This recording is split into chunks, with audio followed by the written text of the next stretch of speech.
Okay, so welcome all. I'd like to welcome Matylda Taszycka, who is the curator of Wanda Czełkowska Art is Not Rest exhibition at Museum Susz, and she's head of research programs at AWARE, Archives of Women Artists. Charlotte Metter, who is an art historian. She's a postdoc researcher at the University of Zurich. And Ewa Opałka, who is a curator and art critic, also gallerist, co-founder of Opałka Gallery based in Warsaw. And she has also made an exhibition on Czełkowska's art.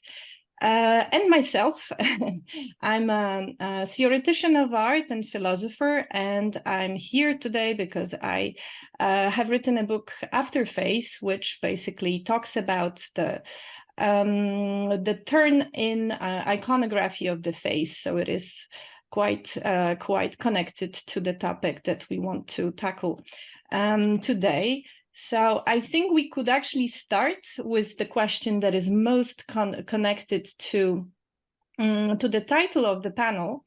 And the title of the panel is Face, Head, and Afterface in Czełkowska's Art, Meta Meanings and Interpretations.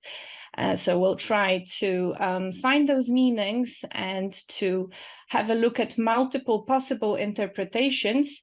And I think we could start with self-portraiture, feminism, body, and matter.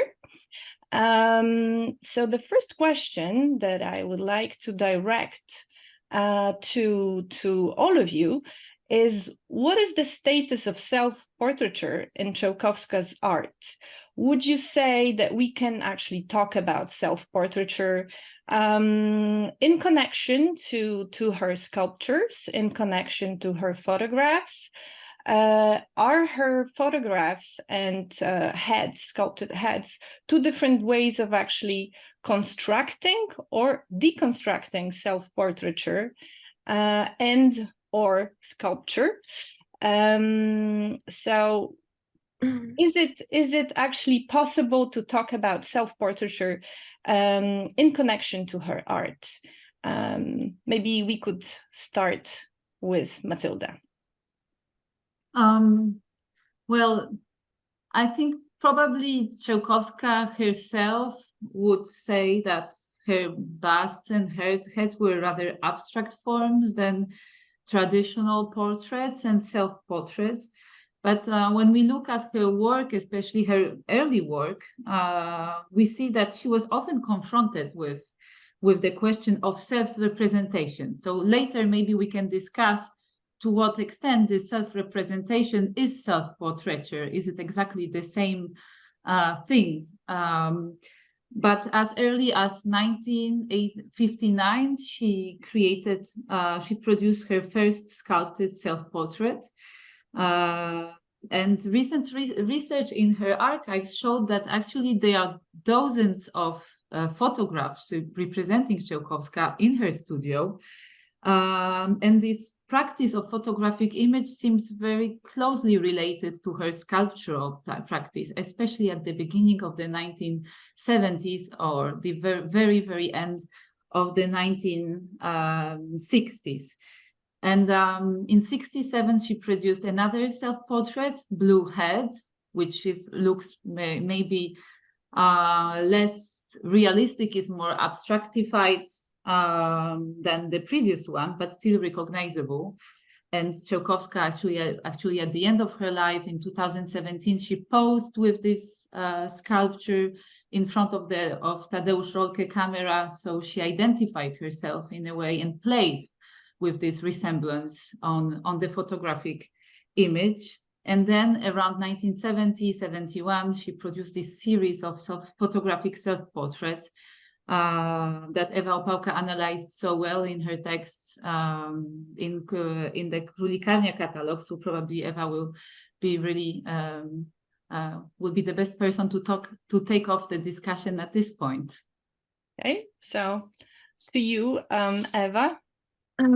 Okay, yeah, it's very complex problem, I think, as you, Ania, said, because this is not simply like reference to your own body, to your like image, right? this is something much more conceptual from the very beginning, I think. And I don't know, as a first, like, called by the artist herself, self-portrait, I know it's like from 1963. This is the one from the collection of the National Museum in Krakow, and that was presented on the at the Paris Biennial in 1963. So as I was talking to Wanda Czełkowska about that work, she told me that this was kind of a joke, and she wanted to provoke somehow people in their reaction to that. And this is why this very bust is so, with this very like, nipples are very, you can see them very well. And she really told me that she would like to provoke by that. And this was the moment, I think, she actually made this connection between herself and the sculpture and the portrait of herself. And from this moment on, in my interpretation, starts this kind of a deconstruction, right? Because for me, the next important piece is this head from 1968, which is like decomposed, right? With these entrails inside the sculpture. And this is somehow connected to this self-portrait, also called theme, which is a photograph with this hand suffocating herself, right? And this is the actual, I've seen it as a way to decapitate herself, also to deconstruct her own body, but at the same time to deconstruct this female subject, right? Because she was portraying herself as a woman, as a female, and through this decade of 60s, she somehow was getting closer and closer to this minimal and conceptual thinking about the sculpture. So I think that this was the second gesture, to decompose herself as a female subject and the sculpture as a matter. Mm-hmm. Okay, so like two movements in one. So that basically, yes, it perfectly answers this question. But actually, talking about her feminine self, would you say, and I know it's not going to be easy because at least two of you work a lot on feminist theory, but if you were to say, what could be the traps in interpreting her art through feminist theory? Can there be some, apart from the possibilities that we all see in it, are there also some risks of using feminist theory too broadly in her art? Is there any risk in which, I see that Eva already disagrees that there can be any risk? Can it blur her individual? There's always a risk when you are a female, or something, not male. Yeah. Eva? No, I am about the risk. There is always a risk. And I think the whole Czełkowska's life was about risk, and her art too. So this is for us now today, in trying to decipher the meanings, is it that we can lose also something by applying feminist theory, or there's only something to gain? How would you see that? I think, if I can start. Of course. Yeah, probably it could be seen today as an old school feminism I am proposing, but it's always, I believe that there is always some perspective. There is no this, transparent perspective. There is always something connected to this gender, you want it or not. When you are in patriarchal society, and I believe we all live in patriarchal society, especially when you have this, for example, experience of latest 8 years in Poland. So I think, yeah, this is always somehow connected to gender, even if we want to make this, to overcome it or transgress it. We can try, of course, and there is many different possibilities and perspectives, and this fourth wave feminists, for example, and all LGBTQ plus activism is one of the proposal to do that, right? But we have, I think, a lot of options, and we are always somehow at risk to propose even some kind of reinterpretation or interpretation against the grain. as I told during this conference in 2017 in Królikarnia, that I am doing something against self-recognition of the artist, right? And she didn't want, and back then in the 70s, to be identified with feminist, right? But, you know, I always think about that as a kind of the act of survival still, and that experience she had through whole her life made her, you know, somehow to identify more with the male gender. But still we can think about her art in this term of feminist, but also in this new approaches, right? We have now from this like somehow more non-binary feminism and LGBTQ plus activism and theory. So you imply, you said it between the lines, that it's also the context that made her not identify, possibly not identify so much as a feminist. So this is also an interesting aspect to take into consideration. And Matilda and Charlotte, what do you think? Matilda? Yeah, I mean, I'm sorry. I mean, I couldn't agree more. So thank you very much, Eva, for pointing all these points out. I think also there cannot be anything to lose by having a feminist perspective. The only question is how to situate oneself when one does so. So the question is maybe less to say what the intention was, but rather to enter in a dialogue that is necessarily always speaking from our contemporary being. So it's either way, we cannot separate our own position from the look that we have upon some work. So I would also argue that there's only something to win, but not only from looking. I mean, there are many different ways of looking anew at a work without taking anything away, but just proposing maybe new connections that can also be sometimes associative, but precisely this repeated use or thinking around this notion of the third gender. I think this is so evocative and so interesting from our contemporary point of view. There is really a lot to say, and I think what you were pointing out previously, Eva, about this very first self-portrait with this exaggerated features of femininity. I mean, it is such a beautiful work with these nipples. It's also described in the catalog as a haptic work, and I think this says so much. This notion of materiality, this invitation to touch, but that is also a playing around, and I think that's maybe something that we can also discuss later. But this then separation, because this it's still a bust, right? It's not only the head as it becomes later.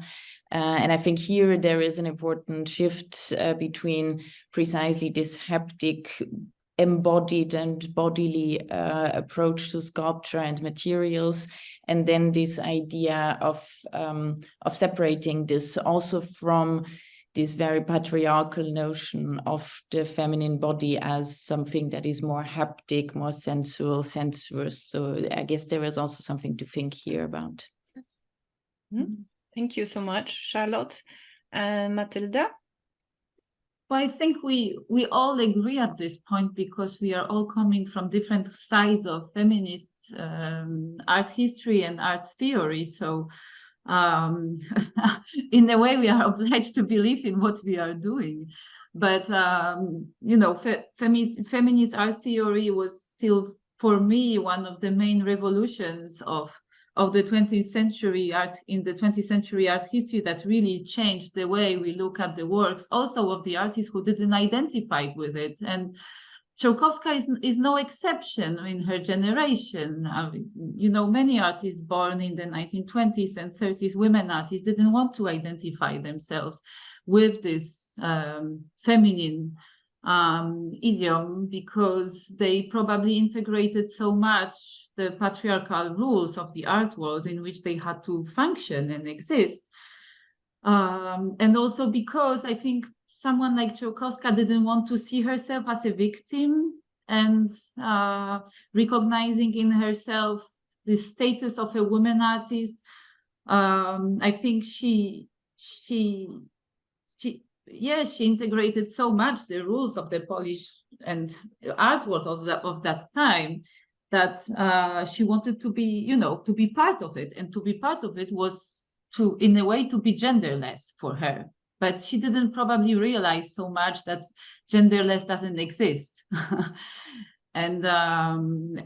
the whole, you know, modernist paradigm was turning around this genderless idea of abstraction, for example, and in material art, far away from the body. And of course, it put it at distance all this otherness that was attributed to feminine body, emotions.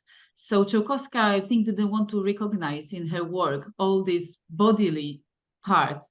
But in fact, for me, and this is what was striking for me for the very first time when I approached her work, was how difficult for me, and you will tell me what do you think about it, Eva and Charlotte. Eva, especially you knew the artist herself, but what struck me the most was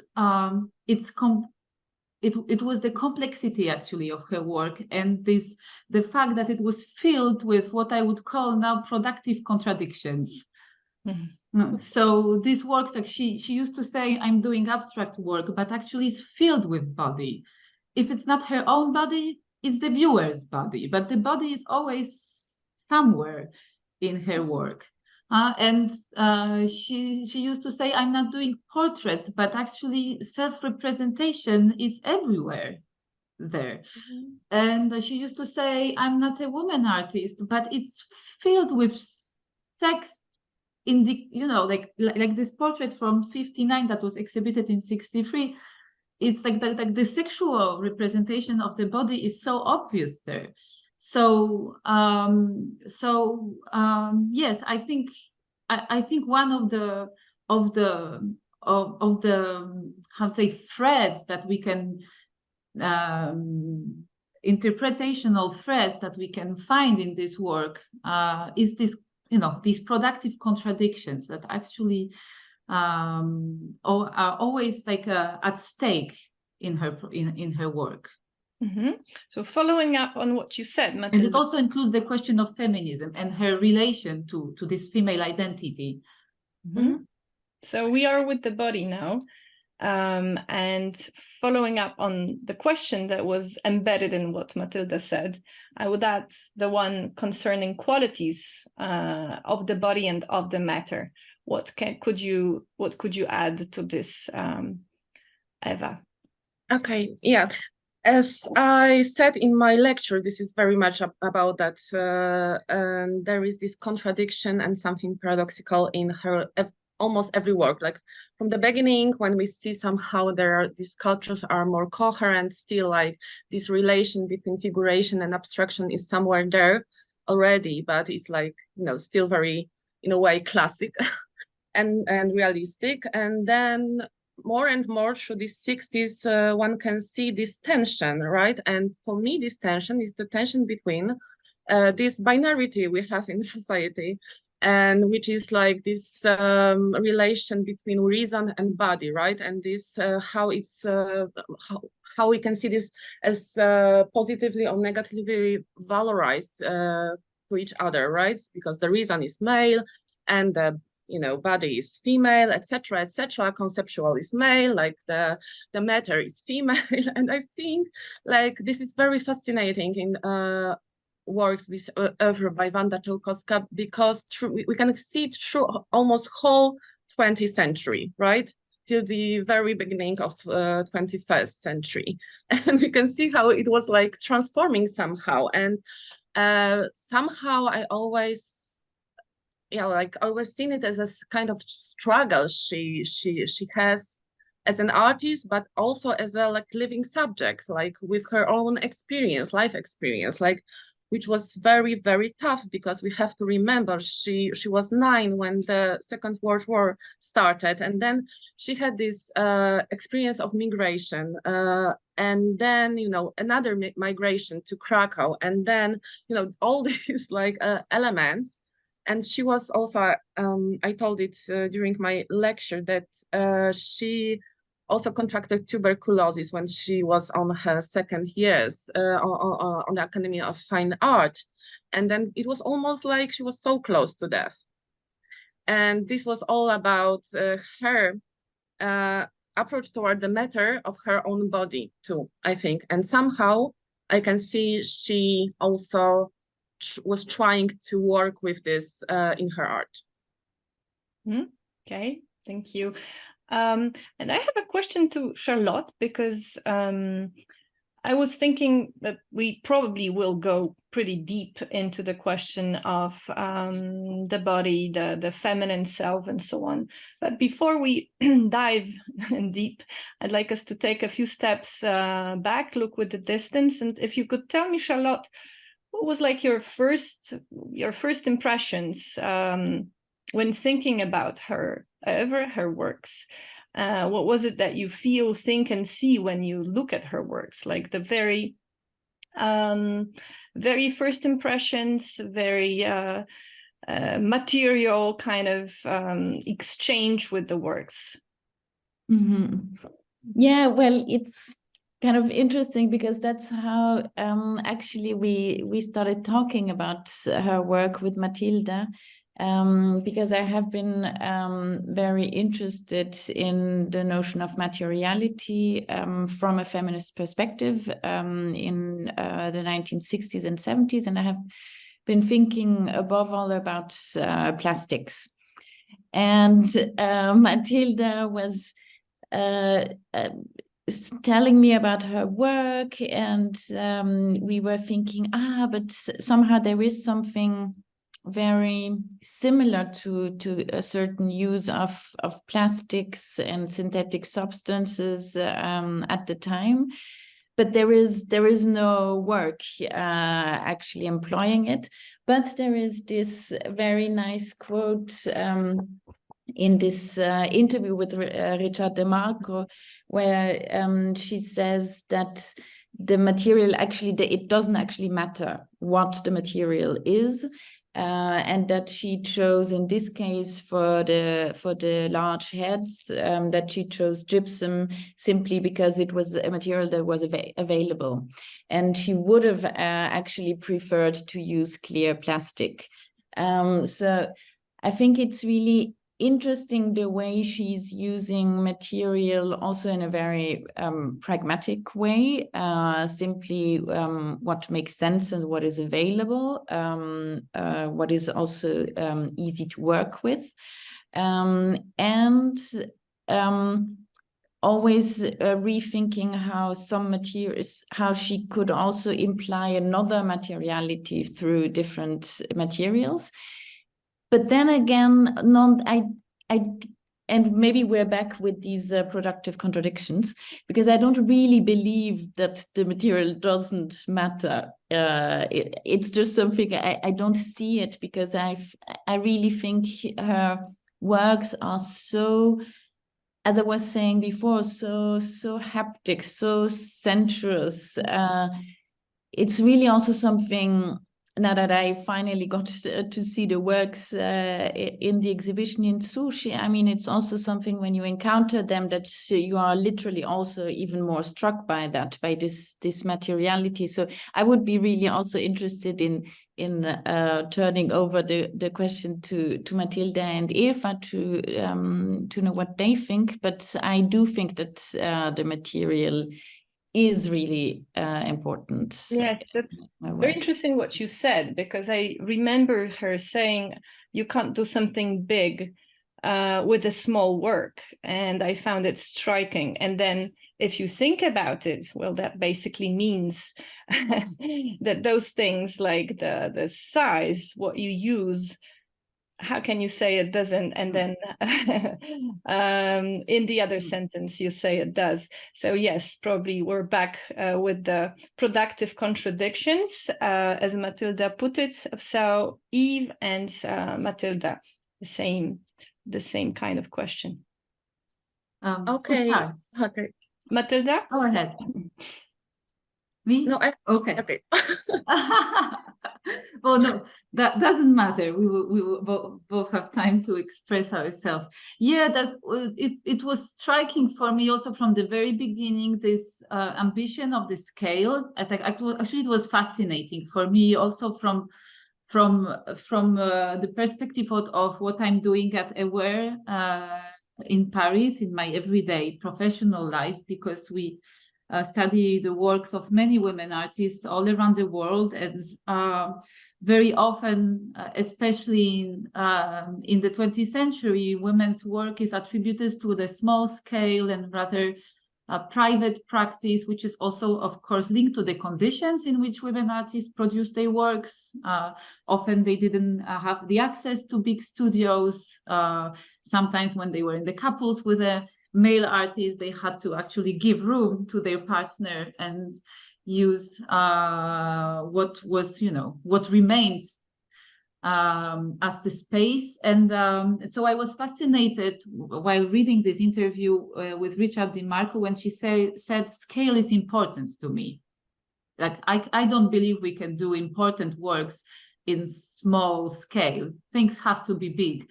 And that was actually one of the threads in the Swoosh exhibition. I wanted to show how she reflects on monumental size, and especially that in some of her interviews, she used to say she was against monuments, but monuments in the sense of the,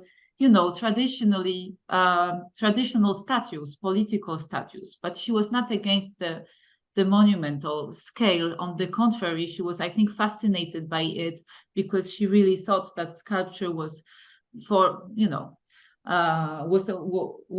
a work in space. And so this degree of the space that this work was able to grasp within it was something that mattered to her. But coming back to the matter itself, I in my text for our Swoosh catalog, I wrote that art was gray matter in both literally and metaphorical sense for Czełkowska. And I think there is something like, again, with this, again, a productive contradiction, in the sense that I really truly believe that probably she, even if she stressed so much the intellectuality of her work, but she was not the only one to do it, because as Eva said before, and Charlotte, it was also the context of the modern art at that time. The intellectuality, the conceptual art was this mainstream, masculine mainstream to which all these artists aspired, and Czełkowska as well. And actually the whole debate about intellectuality in sculpture is very old. And I don't know if you know this text of this American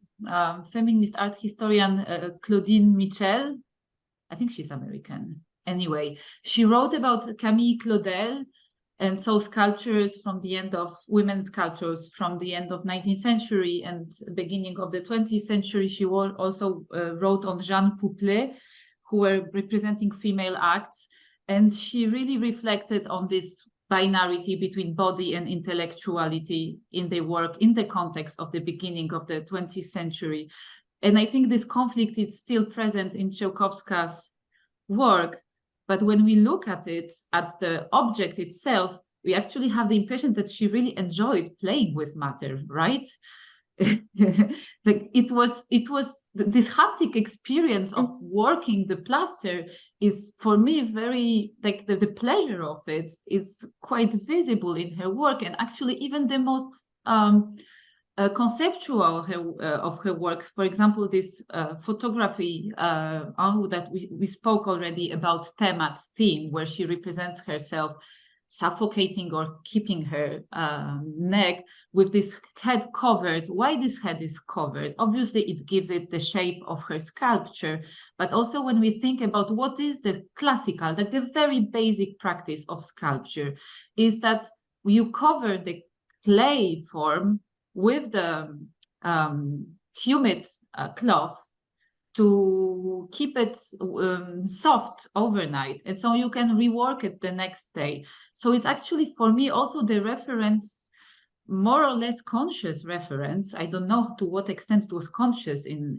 Czełkowska's practice, but to the very basic practice, physical practice of the sculptor. And here is also something that fascinated me from the very beginning.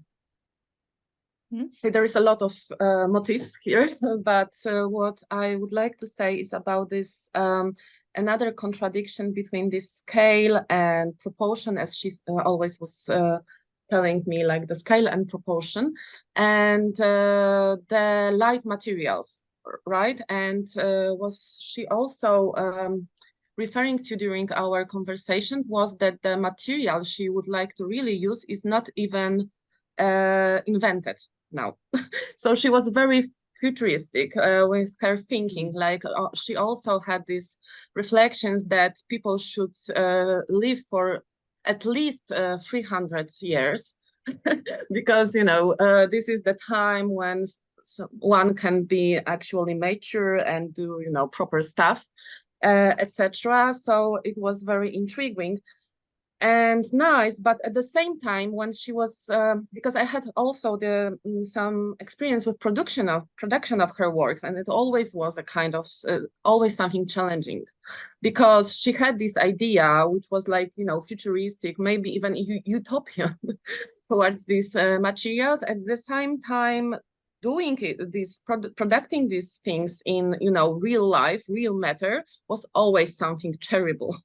And I think this was also the story of her life and her art too, because she had this vision, but there was no, you know, material base for that. And this is why sometimes these works are really like they are something really different, right? And this is why it's like so intriguing, because I cannot even imagine what was the production of this absolute elimination of the sculpture as a notion of shaping Zush, because it's so, you know, it's so huge, and this is like so heavy, but at the same time, and it has this, you know, something very light in it, right? So like lights, but also it's just, you know, very fragile in a way. So this is all about that too. Yeah.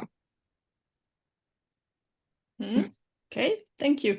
Maybe we'll conclude this part and head on to some other ones with a question concerning like the overall effort, the overall struggle. So basically, what is she trying to transgress there?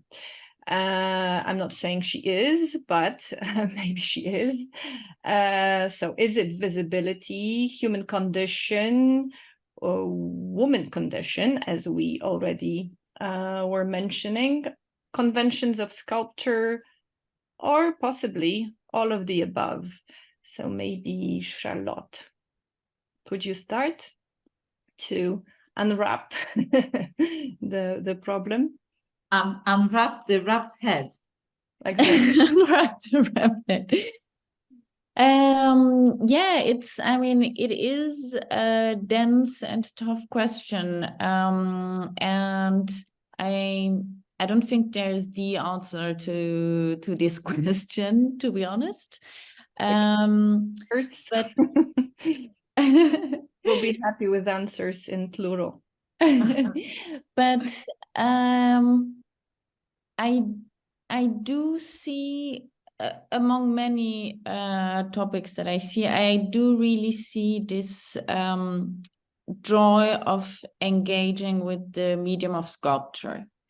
This is something, I mean, I don't know, beyond more specific questions or topics, really also, I also see this somehow in, I mean, she also had this very classical training. So it's also it's also a lot about knowing and understanding what sculpture can do, what it can achieve, how it works in space. So therefore also this not only the question of materiality, but also of scale that we were discussing before. It's always this thinking. I do see always these sculptures already working in some kind of speciality, which I think makes it very sculptural. Although I know you wanted also to speak about anti-sculpture, but I really see it in this very sculptural tradition, also with the previously mentioned use and references also to the very basics of doing sculpture, this use of these cloths. So maybe that's maybe what for me would be a little bit at the core. Thank you. No, I think whenever we talk about sculpture, in a way we also talk about the anti-sculpture. And when we talk about the anti-sculpture, we do talk about the sculpture in the end, because it's about working the boundaries. So as you said, like trying to see what is possible in terms of size, in terms of matter, and all other possible very material aspects. So thank you very much, Charlotte. Matilda? Well, I agree with Charlotte that the question is not easy, because I think all the artists, like all the artists who have this ambition that Czełkowska had, want to transgress something, and probably many things at once in their work, and it was also her case. So I don't think she worked against sculpture. I agree with Charlotte that actually she was, I think, deeply involved in evolving the medium of sculpture. She probably tried rather to expand sculpture than to make it disappear. And even if she produced this absolute elimination of sculpture as notion of shape, it's not about the absolute elimination of sculpture as such. It's the elimination of shape, the idea that the sculpture has to be this shape, closed, like a closed, like the opposite of the open form in the space. And in this sense, it's obviously a conceptual work, but it also gets back to the tradition of the very early modernist art. I don't know, I'm thinking about Katarzyna Kobro's construction, which are open to the space. This is the whole reflection about what sculpture could be if it frees itself from the tradition of the monumental, statue on its pedestal. So I think she would rather be in the line with this tradition. And yes, other transgressions, gender probably as well, in the sense that she said to Anke Kempkes, right, at the end of her life, that her heads were of third gender, for example. So as Eva said before, she wanted to get probably somewhere beyond the binary divisions that were imposed on her. So yeah, different transgressions at work for sure. I think if I can sum it up somehow, because I think it's still in this perspective of binarity, and also in the tradition of avant-garde, as Matilda mentioned. Because as we can see in the wall, which was the installation sculpture that was somehow made against painting, because Wanda Czełkowska really wanted to free the painting and canvases in this very installation from this thinking about art as a flat surface, trained surface, and to free it to something more spatial. But then there is this three-dimensional sculpture, and the next move was to also transgress this somehow, right, to other dimensions. So it's like about this a futuristic thinking of her, right? Because there is not only 2 dimensions, 3 dimensions, maybe 4, maybe 5, maybe, you know, in the universe, like in the cosmos, there could be like infinite dimensions. So I think this is about that, and also about this, you know, thinking about the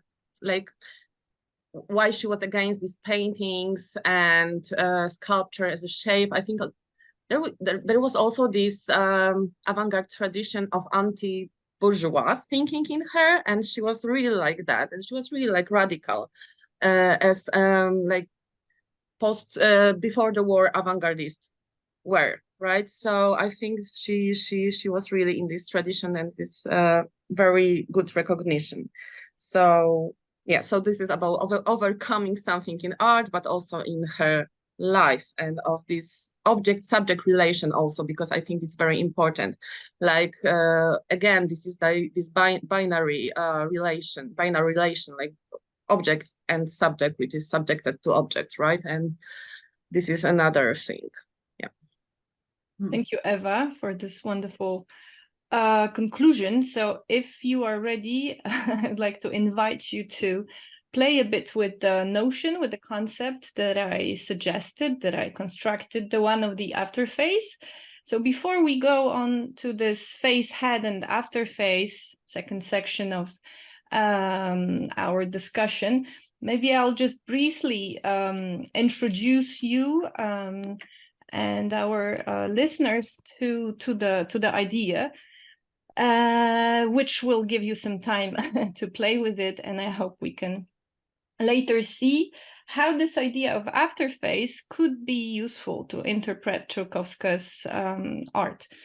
So Potwarz, which is the title of the book in Polish, actually it plays on those 2 meanings. After phase, so what comes next, like another stage, possible stage of the face, and defacement, so something that is in a way iconoclastic, of course. And the aim of the notion that I proposed in my book was to show the ambivalent and multifaceted meanings of visual distortions of the face, something that we can see in Czełkowska's art, blurring its features or otherwise transfiguring classical iconography of the face.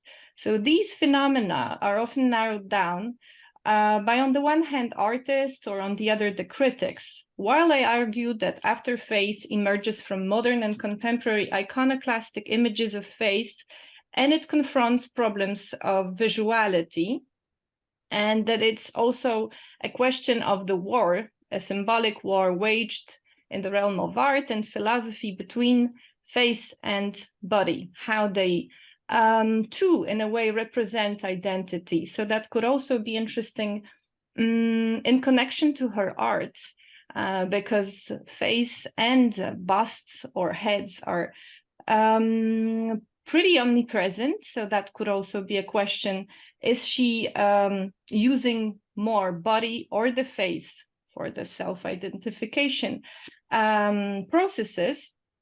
And maybe just to give like a brief insight, very short fragment from the book. The face offered us its beauty. The after face forces us to experience the sublime, both in constant symbolic war with the body. They create modern and contemporary models of identity. They focus both in art and philosophy on attempts to self-understand and know the other.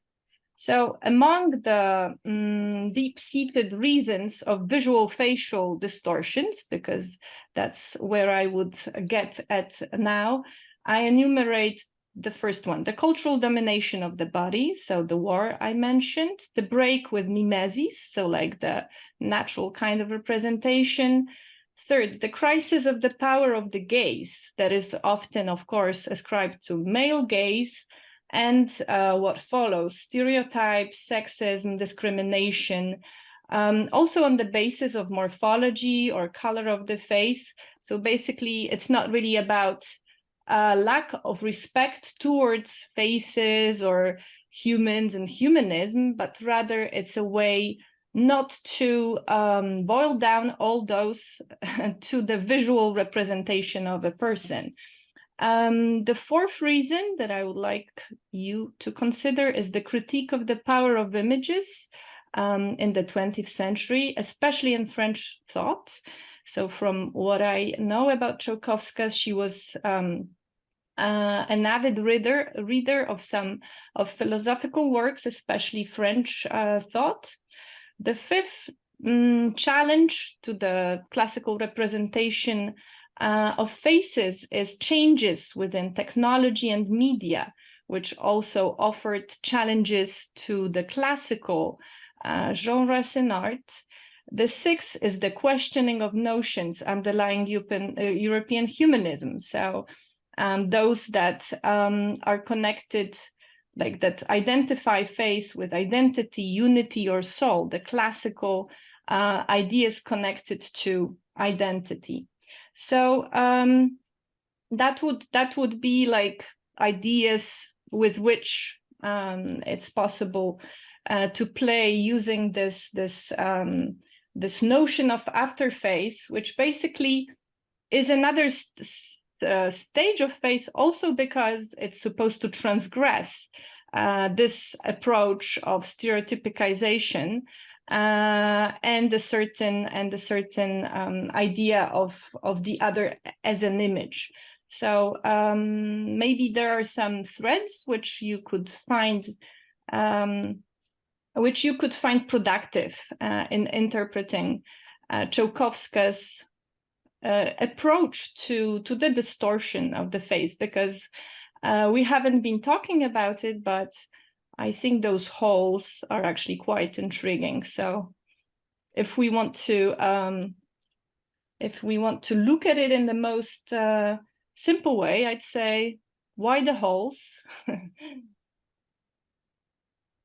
I think this is one of the most difficult questions about her work, because she has never been very explicit about it, no?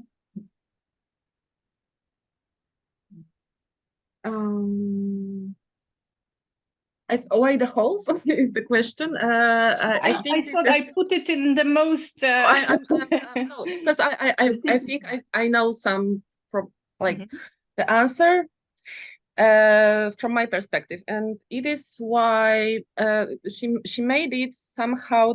It's very difficult to describe, because this is, I think, beyond the philosophies we know, as Wanda Czełkowska proposed her own somehow theory about the art, but existence, and this was not so.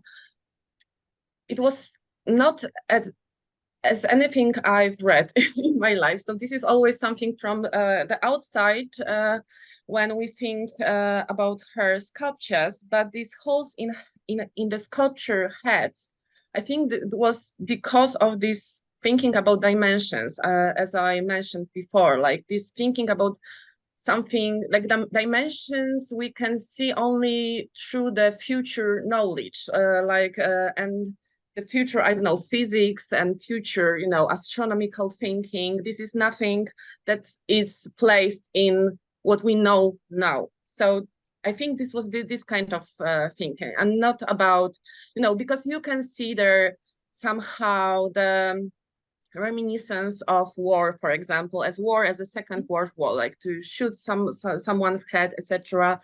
And as she told me, she had this experience during the war that someone was like, trying, like threatening her with a gun. So I think it was very important to her, like this upcoming explosion, like this kind of attention.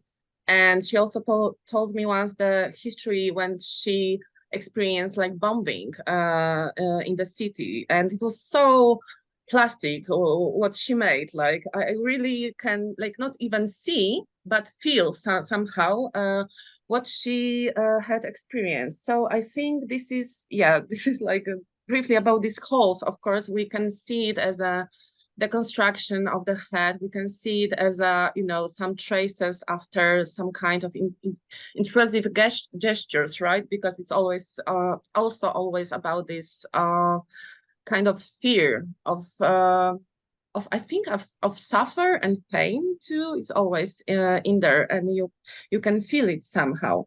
So yeah, this is my first thought about that. Yeah. Okay, thank you very much, Eva. Maybe, thank you so much. That was so interesting. I think this link to the war seems to me so relevant and so important to stress. It's also something I have been thinking when I was writing and drawing this kind of comparison with the work of Nancy Grossman, and her use of heads that are clad with leather. And it's so there are also these holes that are very different. It's holes that are opening up, but above all also closing up the holes. So for instance, the eyes are often closed or the ears are closed. So it's all about also this notion of sensory deprivation, which we can also see somehow in this photograph I've been already mentioning of Czełkowska, with this cloth and this self-asphyxiation movement. And Nancy Grossman was, amongst other things, also responding to the Vietnam War. So these are works from the late 60s until the 1980s, but there is also this sort of relationship with the war, and to bridge back again between this idea of how the face and the head relate to the body. I see a lot of relations here also in this notion of a body that is violated in very, very different ways, and the head standing for the entire body.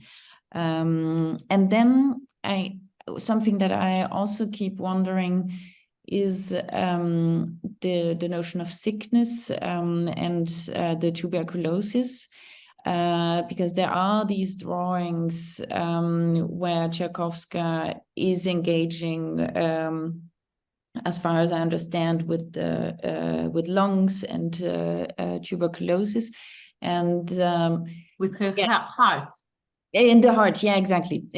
Sorry, and I do wonder if there is also possibly an interesting link to be made between this idea and these holes. Thank you, Charlotte. Yeah, maybe I can add something, because maybe about this gaze and looking at someone's body or face from the outside, I think what is really interesting in her art, that she's always on a boundary between the outside and inside, and somehow we can also see some gaze from the inside of the body. And this is this self observation, in a way, observation of your own, inner space. I don't know how to say it. And also in sculpture, it's always about that, right? Because this connection, and we are always on these boundaries between what is inside and what is on the outside, right? Yes, is the face showing or actually hiding the interiority? But I agree with you, Eva, that in some of Czełkowska's work, we actually see this play that she makes visual, because as an artist she works with the form, between the inside and the outside, that she makes very explicit in some drawings. So these are the drawings that are on the canvas of the wall that was already mentioned, this big installation, but she produced, before making the actual work, before she produced at least 30 drawings on the tracing paper, in which she studied different angles of trying to draw the wrapped head sculpture from Edinburgh. And what is interesting is that some of these drawings represent the head, which is just a very realistic representation of a wrapped head, and others actually reveal what's inside, which is this head with holes, this, very violated interior. So I think it's true that in her work, this again something where she tries to go beyond this binarity of inside and outside, but sometimes she hides and sometimes she reveals. And in the artist studio, there is also another drawing that I found intriguing, that finally we didn't reproduce in the book and we didn't show in the show, because as you know, every show is a selection of works, and we can never show everything that we find fascinating or meaningful. But there is a photograph from the probably more or less the same series than the wrapped head photograph, in which she represents herself also with the head covered with gauze, but half naked. So you see her naked chest, exactly like in this early sculpture self-portrait, and she performs in front of the camera different kinds of gestures, probably looking for the right position for a sculpture. And so there is this photograph, and then we found the estate found a drawing from the same time where she draws the contours from the photographs on the tracing paper. And actually she draws, like she fills the space of the body with very abstract curved lines that makes you think about muscles or tkanki.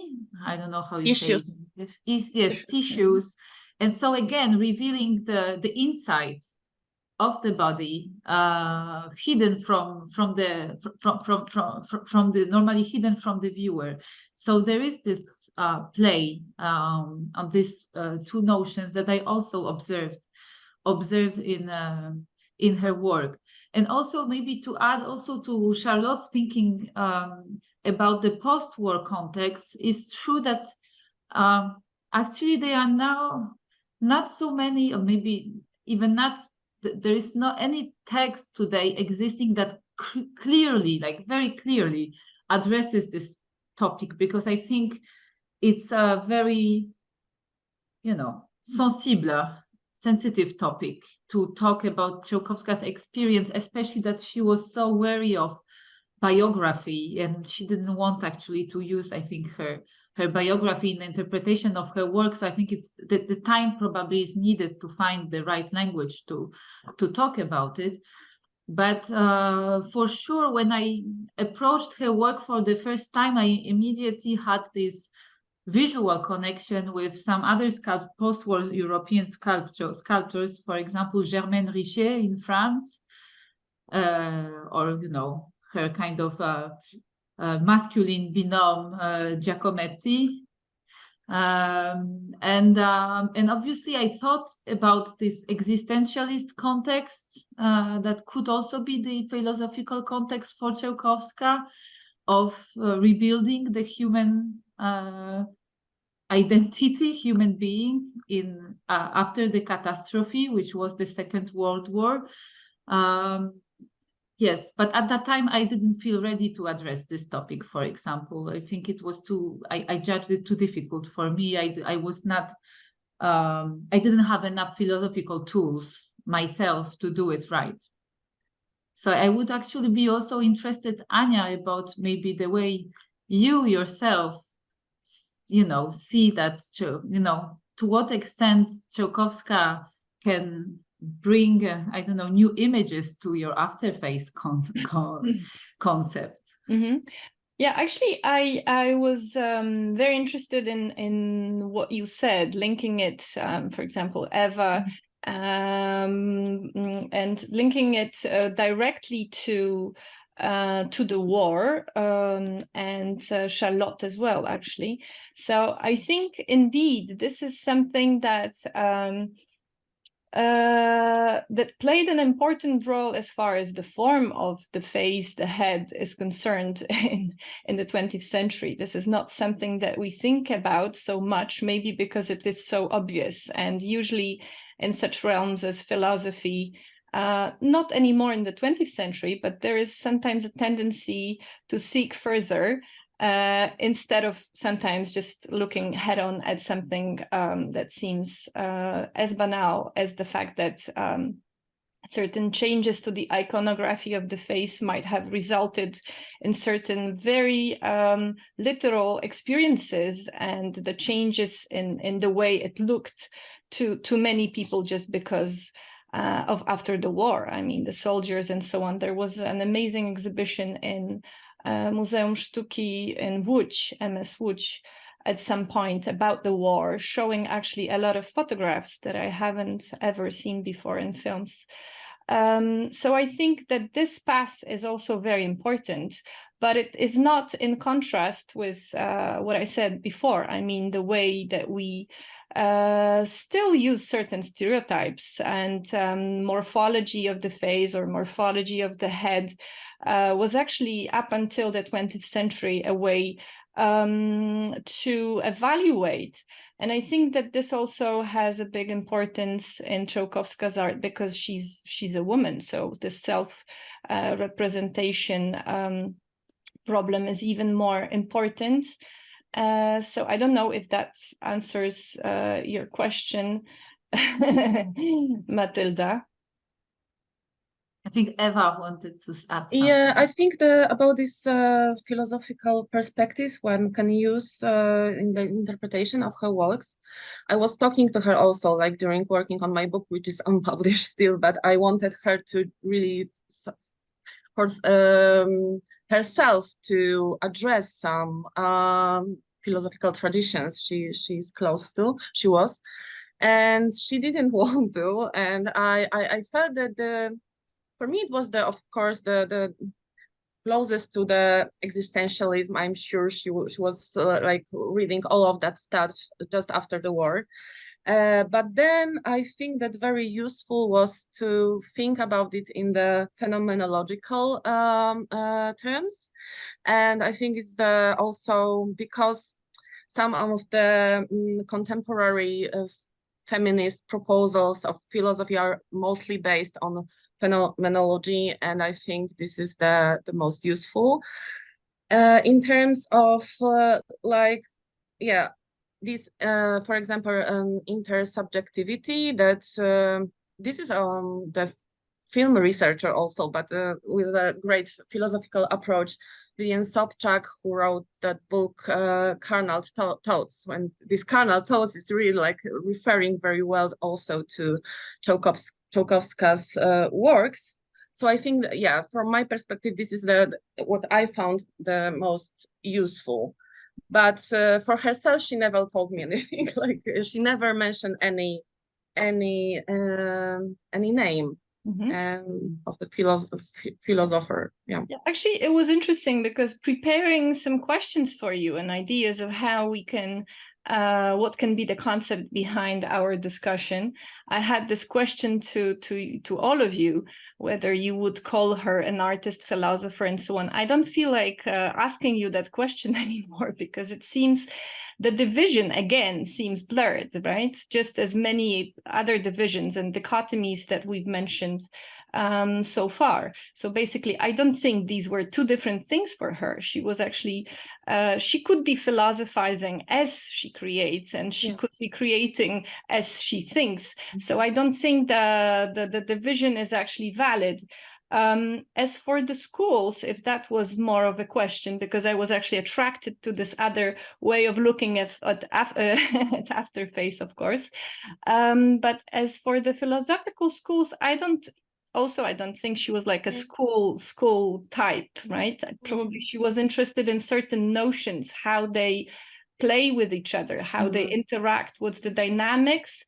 But to what Eva said, I would probably add also philosophies of the other, because I think this is also a very important part of philosophy on which feminist theory can grow. Not always taking everything from it, because, for example, Levinas, that is a big name in terms of the philosophy of otherness. The problem is that there can be some issues with how he saw phenomena connected to women and such. So that's his problem. But still, there's a lot to be taken into feminist theories because of working the concept of otherness. And this concept seems to play a very important role here. So I don't think there's any duty to find like a particular school she loves, but I think it's very visible that she's very close to working on concepts, but I don't think it's a separate thing for her from working on the matter. I think it's definitely goes hand in hand.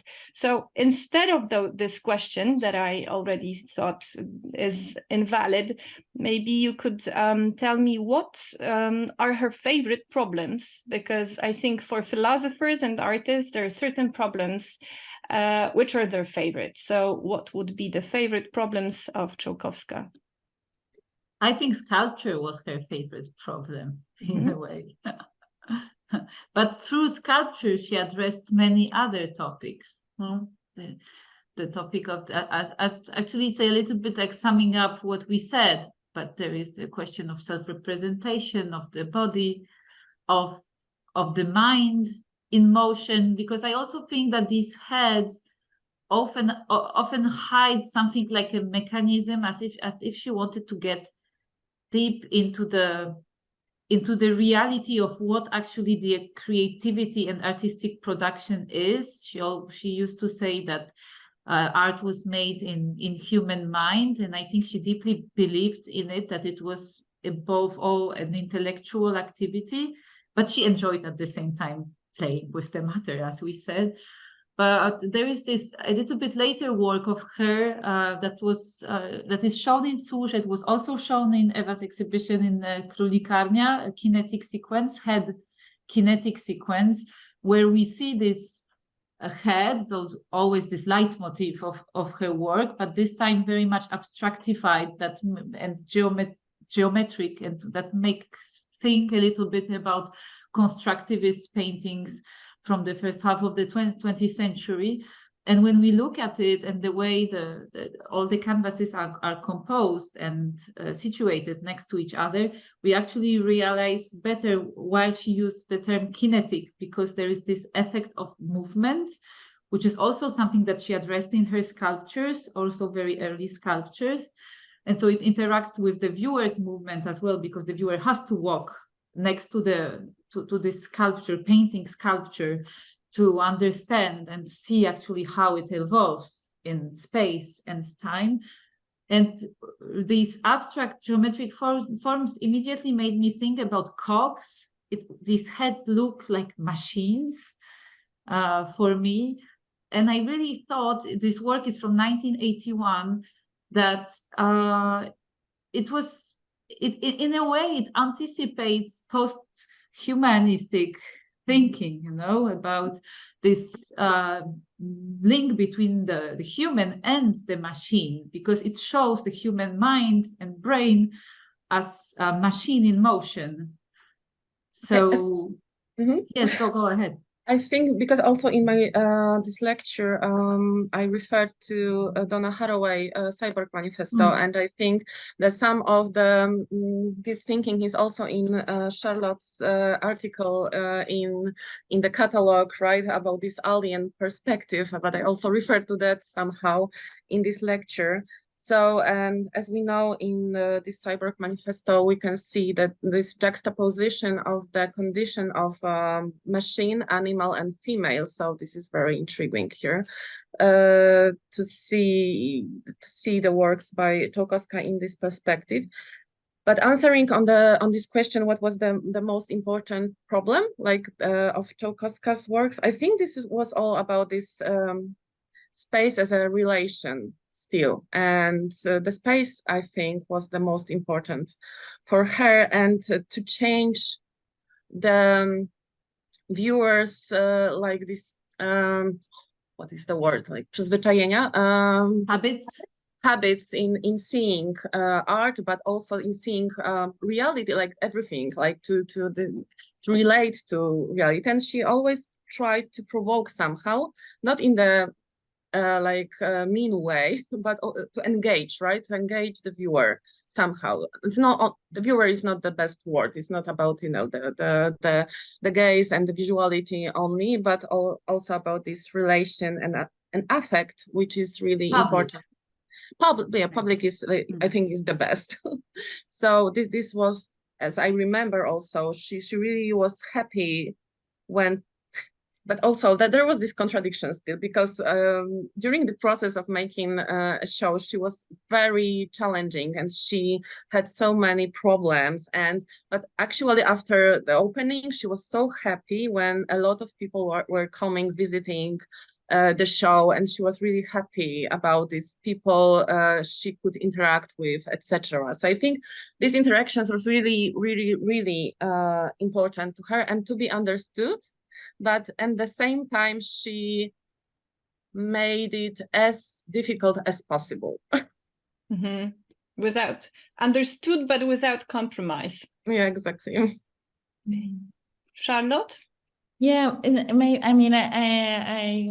only agree with all that you said. Maybe a last problem that I would add is one that we have been discussing, this bringing together of the mind and body. And I think here she was possibly making a problem out of something that shouldn't really needn't really be. And here again, maybe due to conventions, to also a sexist tradition of dividing between the mind and the body, feminine and male. And I do wonder, maybe, because we have been speaking a lot about her idea of this third gender, but I also wonder whether maybe she was creating yet another category in proposing to think about a third gender.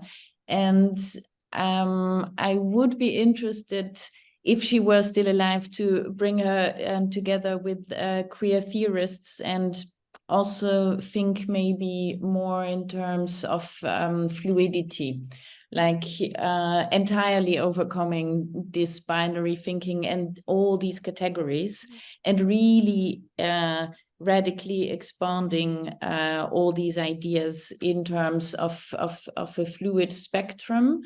Because I really do believe, and that's why I so love that you were mentioning the affect, Eva, just before.